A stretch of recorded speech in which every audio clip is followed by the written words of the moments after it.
So there's a new Dream Theater album out. I know, I'm a little slow, but the thing is, I didn't listen to any of the singles for this because I wanted to go into it surprised. I didn't know when it was coming out, even. I was just going to kind of go with the motions, and whenever the album came out, I would listen to it.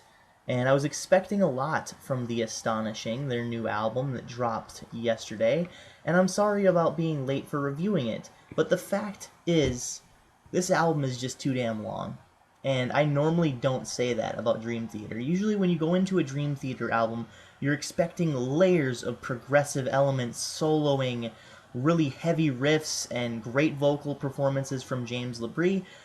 All but the former, you can take and just toss right out the window. Or they did, I should say, with this album. A lot of people are asking what my opinion is on it, and I wasn't initially going to cover it, but this album is just too big to ignore, both in size and by the band themselves being as big as they are. So I figured I covered their self-titled album. I might as well do this one too. So upon listening to the first half of this album, this 2-hour long album, you'll notice that, well, let's just say all the songs are below 7 minutes, and this wouldn't be a problem as they've had albums in the past with short songs, such as Awake, that has a lot of short songs on it, but they were actually semi-decent songs. They were decent. Now, I'm not the biggest fan of Awake per se, but the songs actually flowed into each other quite nicely and sounded like they matched the tone of the album. This sounds like they don't really know what they want to be. This sounds like they want to tell a story, but they don't really know where to come from musically. Now, like I said, a lot of ballads on this album don't necessarily mean that it's a horrible album, but the ballads themselves just sound so generic and kind of like they're the same song repeated. I mean, it's the same riffs, the same piano ballad, it's the same pretty much everything, same production. James' voice is about as soothing enough to lull you to sleep. And, I've found a couple riffs on here, especially on the second half of the album with A New Beginning, and somewhat on the X aspect, except I don't really like the generic piano intro of that. I found a couple riffs that actually sound like progressive Dream Theater, like they're actually going to go somewhere with the song.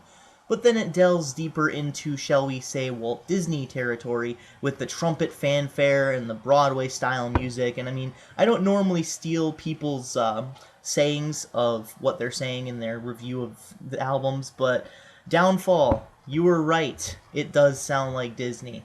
And no one can pretty much escape the fact that there is just way too many ballads on this album. Pretty much the entirety of the album is ballads, with the exception of a couple songs like A New Beginning, like I said, and 3 Days. 3 Days was actually, I think, my favorite song on the album because it actually had a lot of diversity in the structure. Sure, you had your soft moments, but then you had your really heavy moments when, in the background, James Labrie is saying you only have 3 days, talking from the mindset of the Lord Nefarious. I can't even say his name without chuckling a little bit. It's just so damn stupid.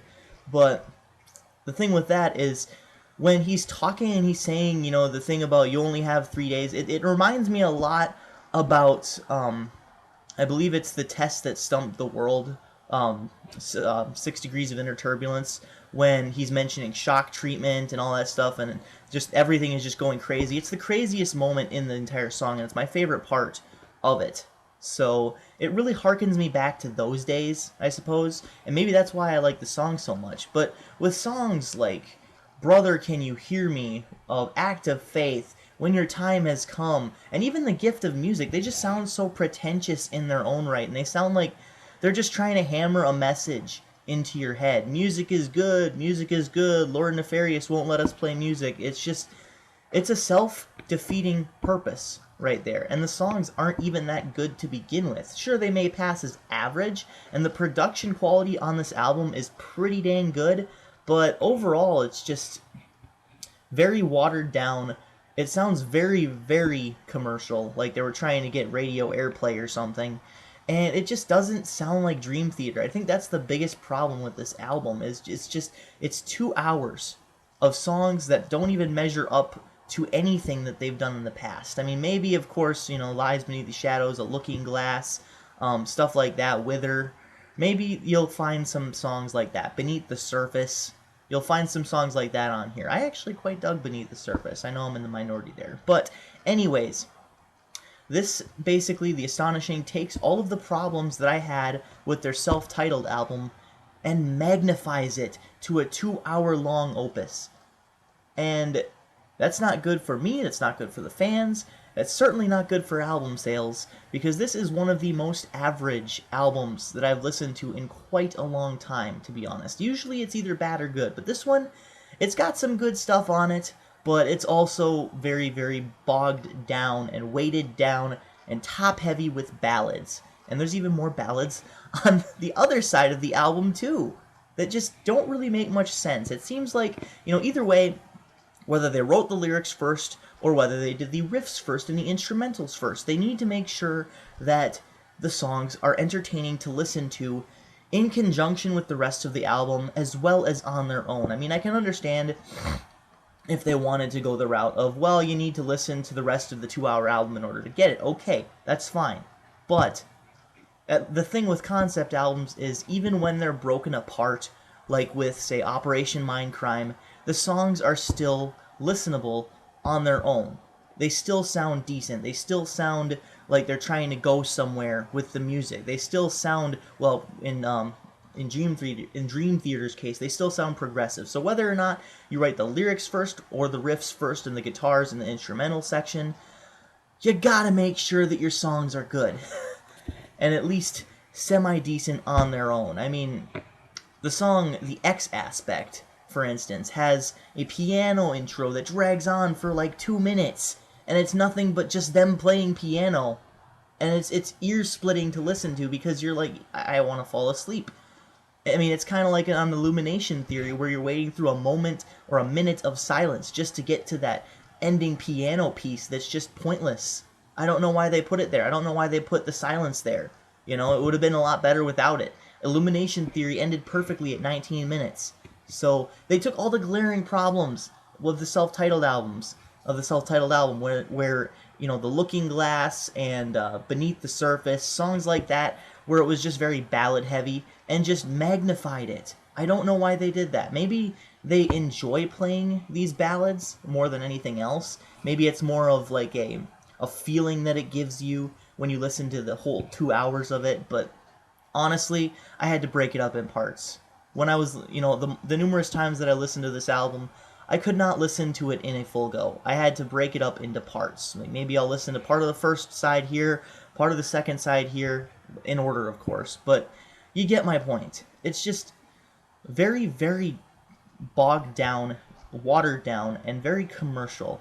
Yes, there are a few good songs on here, such as 3 Days, most of the X Aspect, except for the beginning part, and A New Beginning, for the most part, was pretty decent as well.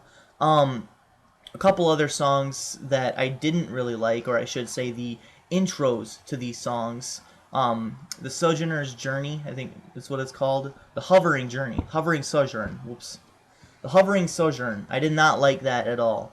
It was just a bunch of techno, cyberpunk, robotic sounds, and it didn't really flow into the next song that well. The next one is Digital Discord. I mean, I guess they got it right with the name, because that's pretty much what it sounds like. It doesn't make much sense whatsoever why they put it there. It doesn't really flow into a piano intro that well. A bunch of robotic sounds and cyberpunk techno themes going into a piano intro. It doesn't make much sense whatsoever. And when you want a concept album, you want all the album's songs to actually flow into one another. And some of them do, and I'm a sucker for that. As I've said before on my Meteora review, I'm a sucker for albums where the songs flow into one another. But the amount of times they do that on here is very drowned out by some of the times where you have to question their choice of song placement, especially with these intros that are like less than a minute long. It just doesn't make much sense. Overall, Dream Theater has disappointed me. And I don't say that lightly. I like all of their music except for this. And I don't know why I couldn't get into this as much as a lot of other people could. And if this is one of your favorite albums, more power to you. That's great. I respect your opinion. I just didn't get as much enjoyment out of it. I liked a couple songs, but for the most part, for me, it was just too boring. So, if you guys don't like my opinion, then place a comment in the comment section down below and tell me what you think. Voice your questions, concerns, comments, whatever. But this album is probably their worst, in my opinion, that I've listened to so far. I still have yet to listen to their 2007 album, Systematic Chaos, in its entirety, and I need to listen to Octavarium a couple times in order to really get a grasp for what the album was trying to tell us. But for now, I'm going to rate this one a 6 out of 10. This is probably their worst album, even though it's not, a 6 out of 10 isn't a bad score. It's still teetering on average. I think Dream Theater have not had a bad album yet, in my personal opinion. And that's saying something, especially when they're going on, what, 20 plus years? Almost 30? So, kudos to you, Dream Theater. I do still like you guys as a band. This was just a dud. It's unfortunate, but that's really all I have to say. 6 out of 10. This is Midnight Strike 3625. Keep calm and rock on.